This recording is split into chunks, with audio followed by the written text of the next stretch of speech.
Pozdravljeni. Na vrsto je prišel 52. komentar novic v letošnjem letu. Poglejmo si še zadnjič, kaj se je zanimivega zgodilo v preteklih dneh.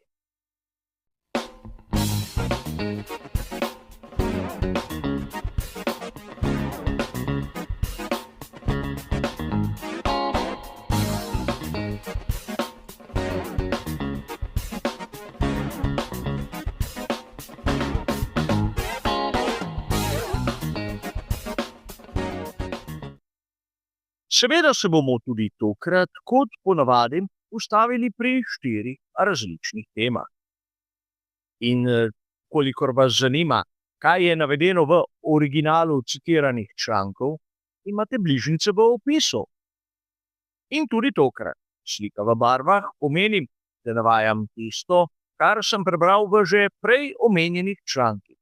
Ko se ta spremeni v črno-belo, pa dodajam moje osebno mnenje oziroma moj komentar.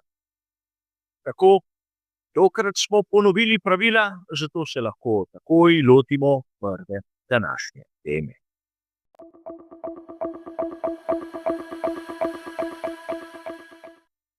Danes se bomo najprej ustavili pri članku, ki je bil objavljen 19. decembra na italijanskem časopisu Corriere della Sera. Tu smo lahko prebrali, kaj se je dogajalo na tistem tradicionalnem božičnem kosilu pri skuderiji Ferrari. Seveda, avtor je navedel, da je bilo bore malo svetlih trenutkov, ki so jih prikazali, kot ponavadi, v tistem kolažu zanimivih fotografij. A ob robu dogajanja je Frédéric Vasseur povedal marsikaj zanimivega. Avtor pravi, da je bil videti zelo utrujen. In najprej je Frédéric Vasseur nekako priznal, da je z Lewisom Hamiltonom tudi malce zgrešil. Namreč ni se zavedal, kako pomembna je bila ta menjava med tovarniško ekipo Mercedes in Ferrari.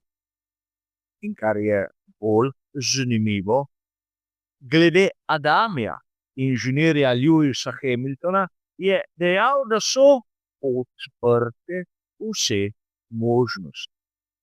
Čeprav smo lahko že v samem naslovu dobili namig, da Adami odhaja.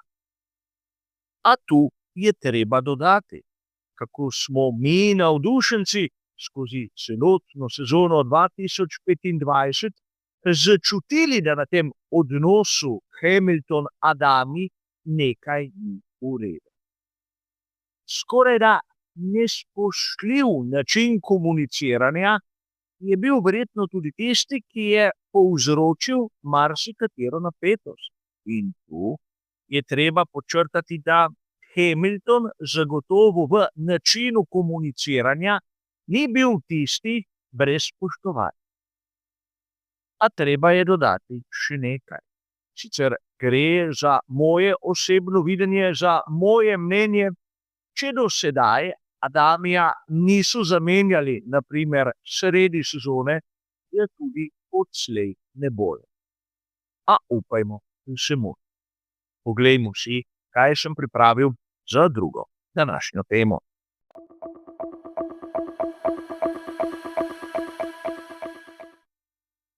Na spletnem portalu Planet F1 smo lahko 23. decembra zasledili članek, kako je dobesedno Piastri motiviral Norrisa bolje kot Ricciardo in Sainz poprej. Namreč po mnenju avtorja imamo danes Landa Norrisa kot svetovnega prvaka prav zato, ker je imel dobrega Oskarja Piastrija ob sebi, ki mu je bil seveda prvi nasprotnik, ampak tudi tisti, ki ga je poganjal naprej. In seveda v članku sledi kar globoko razglabljanje, a treba je povedati nekaj. Sam sem pogrešal malce bolj objektivne predstavitve dejstev. Namreč govoriti o tem, da Sainz ali Ricciardo nista dovolj motivirala Norrisa, je rahlo na trhlih nogah. Sainz v sezoni 2019 in 2020, ko je bil v McLarenu, je na lestvici na koncu zasedel bistveno višje mesto kot Norris. Tudi ko se je preselil v Ferrari v sezonah 2021 in 2022, je bil boljši od Norrisa. V sezoni 2023 je Lando Norris zbral 5 točk več od Carlosa Sainza mlajšega. Ampak spomnimo se, kdo je takrat dosegel edino zmago, brez da bi bil član ekipe Red Bulla. Šele v letu 2024 je Lando Norris začel zmagovati in seveda letos je dosegel naslov svetovnega prvaka. Ampak govoriti, da Carlos Sainz mlajši ni bil dovolj dober, da bi ga nekako usmeril tja proti zmagam, no ja, meni se zdi malce strto zvite. Kaj pa vam? Videli bomo seveda v prihodnosti, mi si pa poglejmo tretjo današnjo temo.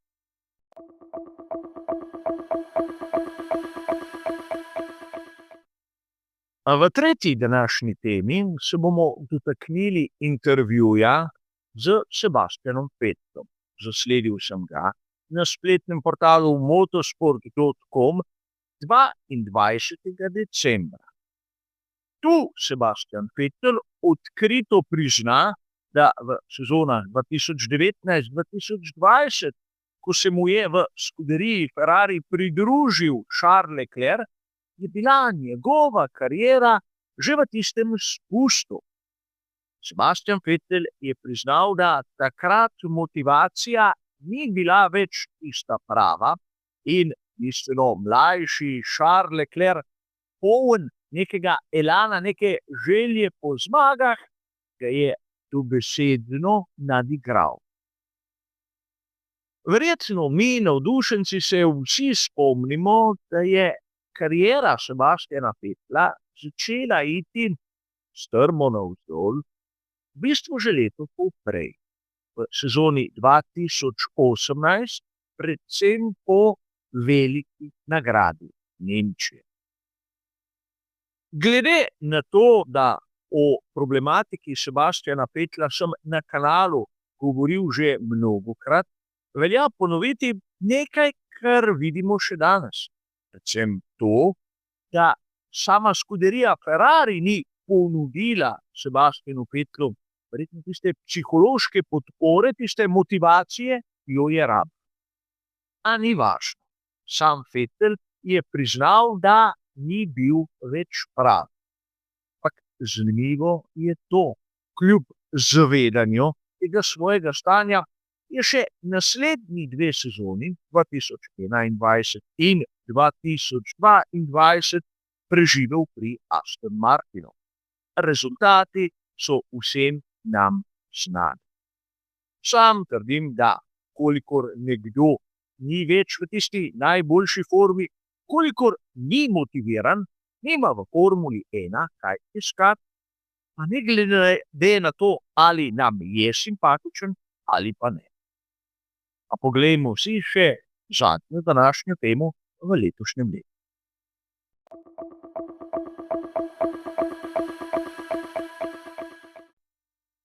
Za konec pa kot običajno tista rahlo bolj prostranska, šaljiva tema, ampak upam, da bo tokrat tudi zanimiva.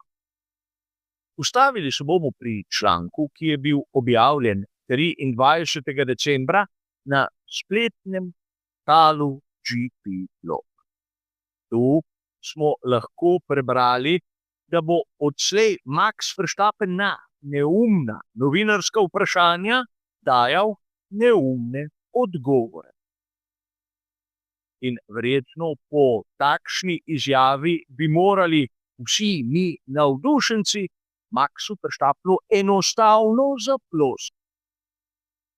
Kolikokrat se je zgodilo, da smo bili priča situaciji, ko je nek znan ali pa tudi manj znan novinar želel postaviti najboljše vprašanje, ampak zaradi pretiravanja, zaradi znanja, ki ni bilo na določenem nivoju, je vprašanje izpadlo in v resnici tudi bilo precej butasto. In kolikokrat sem vam dejal, če želimo imeti prave odgovore, moramo najprej postaviti prava vprašanja. In Maxu Verstappenu dam 100% prav.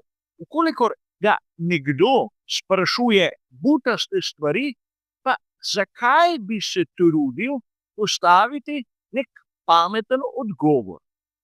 Človeku je treba dati tisto, kar želi oziroma kar si zasluži. Seveda, neumna vprašanja niso prisotna samo v Formuli 1, ampak na splošno v raznih športnih kategorijah in lahko bi dejali tudi v našem vsakdanjem življenju. Kolikokrat smo slišali teorije o tem, kako je nekdo nasmejan, sproščen in zato bodo rezultati dobri. In nihče izmed nas se nad tem ne pritožuje. In ker pritožb ni, imamo neumna vprašanja in odslej bomo imeli tudi neumne odgovore. A toliko za letos. Končali smo tudi zadnji komentar novic v tem koledarskem letu. Hvala za vašo pozornost in nasvidenje.